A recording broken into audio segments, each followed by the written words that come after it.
મહેસાણા જિલ્લાના વિસનગર શહેરની સાકરચંદ પટેલ યુનિવર્સિટી કેમ્પસમાં આવેલી Nutan medical college and research centre સંચાલિત નૂતન જનરલ હોસ્પિટલ ખાતે ફરી એકવાર જટિલ સ્પાઇન સર્જરી સફળતાપૂર્વક પાર પાડવામાં આવી હતી. 1 વર્ષથી ચાલવામાં અસમર્થ મહિલાને નવી આશા મળી છે. અંબાજી અને દાતા જેવા વિસ્તારોમાં આવેલા વિરમપુર જેવા અંતરિયાળ વિસ્તારમાં રહેતા લોકો માટે નૂતન જનરલ હોસ્પિટલ આશીર્વાદરૂપ બની રહી છે.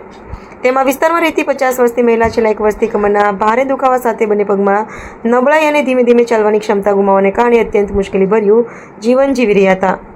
સમય જતાં તેમની સ્થિતિ એટલી ગંભીર બની ગઈ હતી કે તેઓ સંપૂર્ણપણે ચાલવામાં અસમર્થ બની ગયા હતા.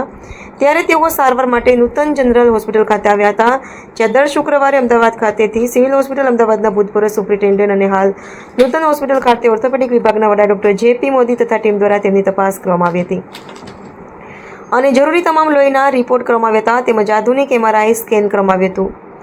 MRI રિપોર્ટમાં દર્દીને પોર્ટ સ્પાઇન હોવાનું નિદાન થયું હતું, જે હાડકાનો TB થયો હતો. સ્પાઇન TB એક ક્ષયરોગનો એવો પ્રકાર છે જેમાં રોડ, ચેપ કરોડરજ્જુના હાડકાની આસપાસના ભાગોને અસર કરે છે. યોગ્ય સમયે સારવાર ન મળે તો દર્દીમાં નસો પર દબાણ આવી શકે છે, જેના કારણે પગમાં નબળાઈ, પેરાલિસિસ, ચાલવામાં અસમર્થતા તથા કાયમી અશક્તિ જેવી ગંભીર પરિસ્થિતિઓ ઊભી થઈ શકે છે. ભારતમાં હાડકાનો TB હજુ પણ જાહેર આરોગ્ય માટે મોટો પડકાર છે અને કુલ TB કેસોમાં સ્પાઇન TBના કેસો નોંધપાત્ર પ્રમાણમાં જોવા મળી રહ્યા છે.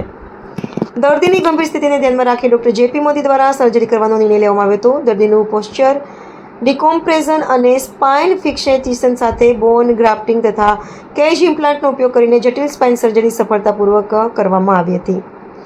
હોસ્પિટલના તબીબોએ લોકોને અપીલ કરી હતી કે લાંબા સમય સુધી કમરનો દુખાવો, પગમાં નબળાઈ, વજન ઘટવું અથવા ચાલવામાં મુશ્કેલી જેવી સમસ્યાઓને અવગણવી નહીં અને સમયસર નિષ્ણાત ડૉક્ટરની સલાહ લેવી જોઈએ, કારણ કે વહેલું નિદાન અને યોગ્ય સારવાર દર્દીને ગંભીર અશક્તિથી બચાવી શકે છે. આ અંગે વધુ માહિતી શ્રી ડૉક્ટર જે.પી. મોદી આપી હતી. રિપોર્ટર પ્રકાશ સોની.